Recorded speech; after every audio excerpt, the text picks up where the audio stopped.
our top story, several presidential candidates have made campaign stops here in central New York, or plan to before next Tuesday's primary. Syracuse Mayor Stephanie Miner has made her choice known, and this morning she joins our Jacob Reynolds live in studio to talk about that and campus-related issues.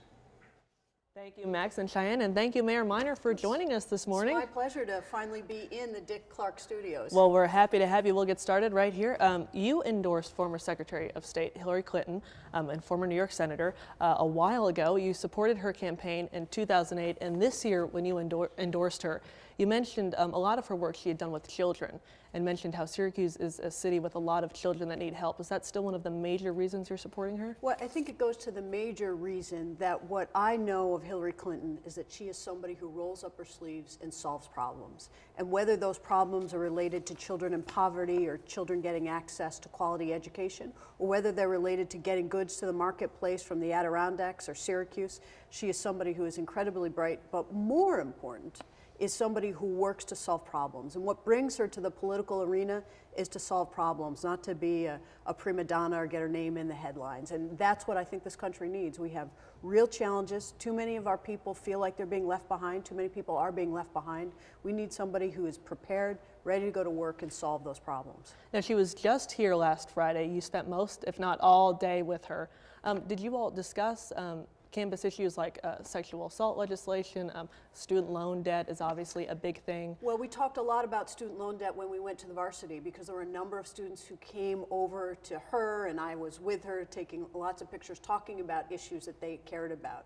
Particularly, there were a number of young women who came to her and talked about how thankful they were that she had really been on the forefront of women's issues and talking about women's rights or human rights. And what that means when you are somebody who is 18, 19, and 20 and thinking about where's my place in the world, and when you see the kind of, not having equal pay, not having equal access, not having equal opportunity, when we're at a point in our society where I think most of us think we should.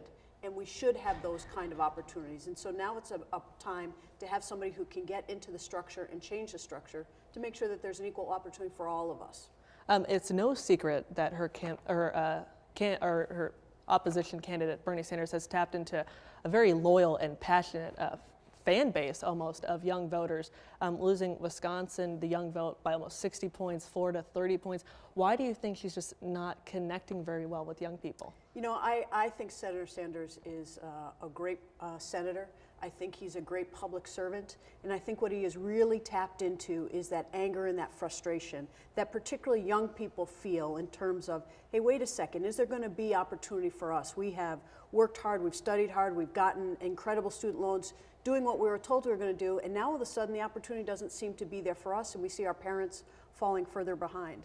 I think that Senator Clinton sees the same things. What is different about the two of them is that Senator Clinton has a track record of actually solving those problems and moving our public policy debates forward so that people can be the beneficiaries of good public policy. Where Senator Sanders, he's had a role of really talking about these issues, bringing them to the fore. The next level, I think, of political leadership is it's one thing to talk about it, one thing to get people excited about it, but you ultimately have to solve these problems. Speaking of something people are talking about and excited about, the Carrier Dome renovations have been a big topic of discussion because everyone up here loves their Syracuse orange. There's been talks to redo the roof, maybe move this stadium, destroy the Carrier Dome and start something new.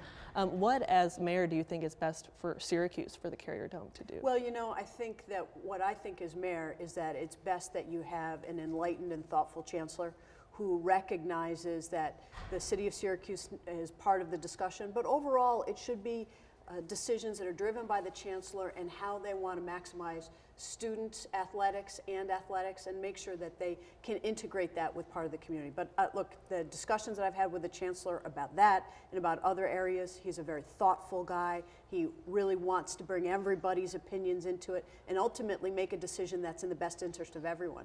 But that's primarily and appropriately a decision of the Syracuse University leadership.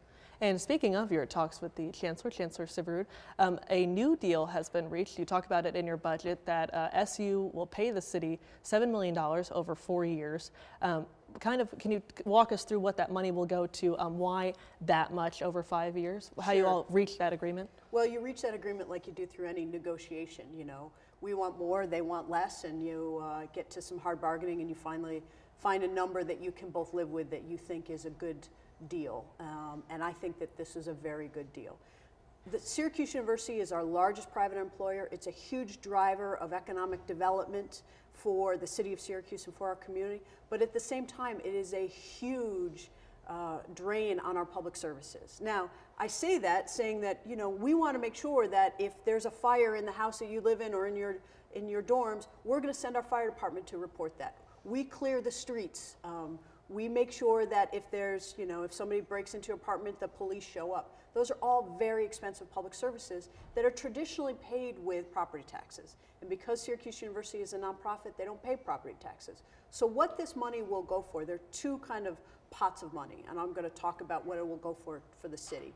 It's going to go for services to help us make sure that we can continue to provide police, fire, Department of Public Works, code enforcement offices, engineering services, so that when the plans come up for the Carrier Dome, we have engineers that can look at those plans and make sure that they fit in with our infrastructure.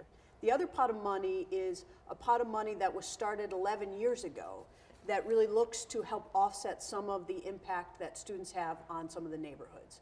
And so a portion of that money is going to go towards a regular police patrol for the university neighborhood. Right. And then the rest of the money, neighbors are going to form a committee, and then they're going to decide how best to allocate the rest of the money to help improve and or offset some of the impacts that students have in the university area. Alrighty, well, thank you so much for joining us, Mayor Miner. It was our pleasure. Max and Cheyenne, back to you.